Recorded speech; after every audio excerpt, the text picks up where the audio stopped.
can't put your makeup on without foundation. We're not going to go out here and reach the neighborhoods without foundation. We're not even going to be livable amongst ourselves without foundation. Okay? I did just want to say that when Pastor Greg was saying we may run into people with a beer in their hand and are a little tipsy, that's not supposed to be us. That was supposed to be the other people at the beach. Okay. I just want a little clarification on that right there. Okay.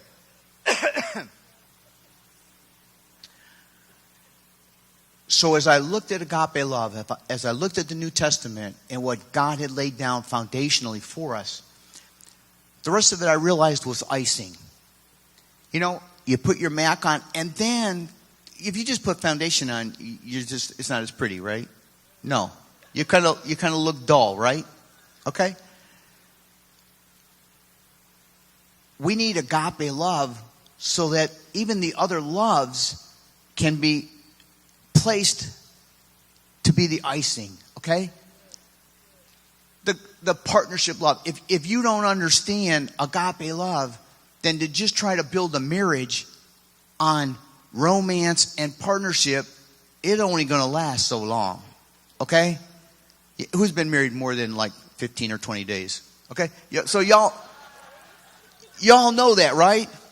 You know, I honestly thought way back in the 60s that when you got married, every night you came home and your wife was wearing lingerie and maybe there was dinner, but you didn't even care. And I thought that was every night.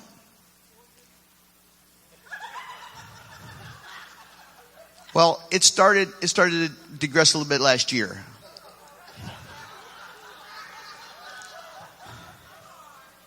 Now you know that there are days you just don't feel like lingerie and pudding, okay? There's days that just ain't there. It's like you come home and you go, there's bologna in the refrigerator, okay? That's just the reality, okay? You can't build love in a marriage. You can't build a marriage unless you got the foundation. You have got to have agape love. We as a people are not going to have freedom without a foundation. And I really believe what the Lord has showed me this week was that freedom is to use and develop and move in agape love. You know, we have a lot of things. You want to be set free from this and from this and this. I was thinking about the horrible week I had. And I started looking at what agape love was all about. You know, and commitment. There's a word that just kind of just slaps you right across the face, doesn't it? But, you know, and the military has that saying, you know, we don't have job applications. We have commitment. And we have oaths. And we have covenants that we enter into. Like our founding fathers did. Marriage is the same way. We have oaths. We have covenants. We have commitments that we enter into that give us freedom, truly freedom in our marriage. And when you try to build it on just the icing only lasts so long, okay? This nation wouldn't have lasted. What's the foundation that our founding fathers gave us? The Constitution and Declaration of Independence. And for 237 years, that's been the foundation that we've survived on and had freedom. That Constitution, that Declaration of Independence gave us freedom, okay? If we want freedom in our church, we want freedom in our individual lives, I believe we've got to build a foundation of agape love, and I don't think we do a good enough job of it. I really don't. Corinthians 13, 4 through 8, it talks about it. Look, and look at these, and you got to ask yourself, is this where I live? Is this my foundation? Love. Patient, kind, doesn't envy, doesn't boast, not proud, not rude, self-seeking, not easily angered, no record of wrongdoings. Oh, okay, that one hurts. Doesn't delight in evil, rejoices with the truth, always protects, always trusts, always hopes, and always preserves. I like to hang around people who that's their attributes. Other people like to hang around people who that's their foundation. We're the church. If we want people to like what we're all about and seek after us, then that's the foundation that we need. We ought to probably get up in the morning and read Corinthians 13, 4 through 8 every day and say, okay, wait a minute, the day may be starting out pretty bad, but wait a minute. This is the way I'm going to function through my day because I'm going to lay the foundation. And everybody that comes in contact with me is going to be affected by my foundation. Because I'm going to have freedom. I'm not going to let all those things of the world bother me because I have patience. I'm not going to let your attitude bother me because I'm going to be kind no matter what. Even when people treat me wrong, I'm going to be kind, and that's going to set me free. It's this kind of love that built our country, that gave us the freedoms that we enjoy today. I believe this is the love that fuels the men and women in our military. They're not there for a paycheck. Good Lord, we all know that. They're not there for, what are the benefits? See the world one desert at a time? Okay? No, the men and women that go into the armed forces today better have the foundation of love of their country because they're asked to make some pretty big sacrifices. And those sacrifices really aren't any bigger than what we're asked to have in the church.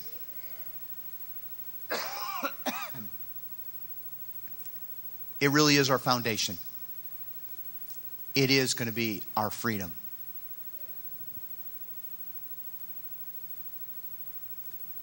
I don't have any magic potion on how to get there other than I think that practice makes perfect. And we need to get out of the mindset that it's all about feelings, all about the romance, it's all about the flash. It isn't. It's about sacrifice. It's about commitment. It's about obligation.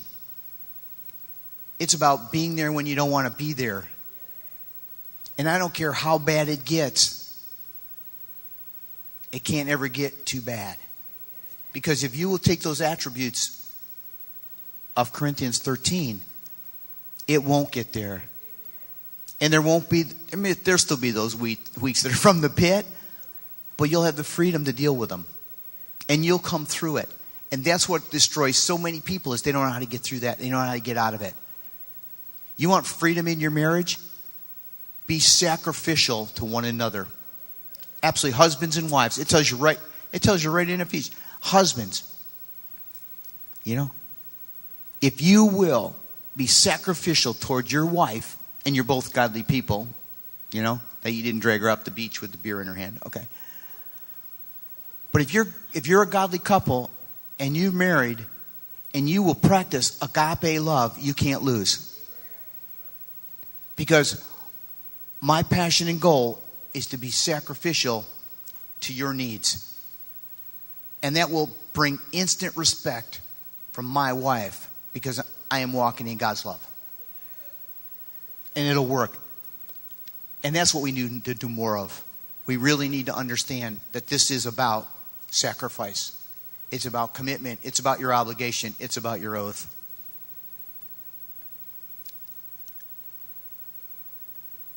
And that's really kind of all the message I had today, other than I want to close with this. 1965, I was a senior in high school. And probably one of my favorite things to listen to was Paul Harvey. I'm a huge Paul Harvey fan. Everybody knows who Paul Harvey was, right? Paul just passed away in 2009. I think he was like 90-some years old. But in 1965, Paul Harvey did a radio broadcast that said, "If I were the devil." And I don't know if anybody here has ever heard it, but we're going to play it. So listen to what Paul Harvey says. I always thought it's very interesting from a military perspective. What we teach at our war colleges is before we teach you how to go to war, we study the enemy. And we know everything there is to know about the enemy and how the enemy fights so that we know how to counterbalance that. And when you listen to this, everything that Paul's going to share is stripping love from our society. So, if you would, please, Jonathan. If I were the devil, if I were the devil, if I were the prince of darkness, I'd want to engulf the whole world in darkness, and I'd have a third of its real estate and 4/5 of its population, but I wouldn't be happy until I had seized the ripest apple on the tree, thee. So I'd set about, however necessary, to take over the United States. I'd subvert the churches first. I'd begin with a campaign of whispers. With the wisdom of a serpent, I would whisper to you as I whispered to Eve, do as you please. To the young, I would whisper that the Bible is a myth. I would convince them that man created God instead of the other way around. I would confide that what's bad is good and what's good is square. And the old I would teach to pray after me, Our Father, which art in Washington. And then I'd get organized. I'd educate authors in how to make lurid literature exciting so that anything else would appear dull and uninteresting. I'd threaten TV with dirtier movies and vice versa. I'd peddle narcotics to whom I could. I'd sell alcohol to ladies and gentlemen of distinction. I'd tranquilize the rest with pills. If I were the devil, I'd soon have families at war with themselves, churches at war with themselves, and nations at war with themselves, until each in its turn was consumed. And with promises of higher ratings, I'd have mesmerizing media fanning the flames. If I were the devil, I would encourage schools to refine young intellects, but neglect to discipline emotions. Just let those run wild. Until before you knew it, you'd have to have drug-sniffing dogs and metal detectors at every schoolhouse door. Within a decade, I'd have prisons overflowing. I'd have judges promoting pornography. Soon I could evict God from the courthouse, then from the schoolhouse, and then from the houses of Congress. And in his own churches, I would substitute psychology for religion and deify science. I would lure priests and pastors into misusing boys and girls and church money. If I were the devil, I'd make the symbol of Easter an egg and the symbol of Christmas a bottle. If I were the devil, I'd take from those who have and give to those who wanted until I had killed the incentive of the ambitious. And what'll you bet? I couldn't get whole states to promote gambling as the way to get rich. I would caution against extremes in hard work, in patriotism, in moral conduct. I would convince the young that marriage is old-fashioned, that swinging is more fun, that what you see on TV is the way to be. And thus I could undress you in public, and I could lure you into bed with diseases for which there is no cure. In other words, if I were the devil, I'd just keep right on doing what he's doing.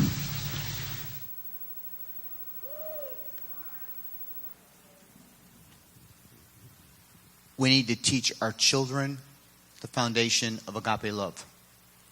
And then we need to embrace it, and we need to model it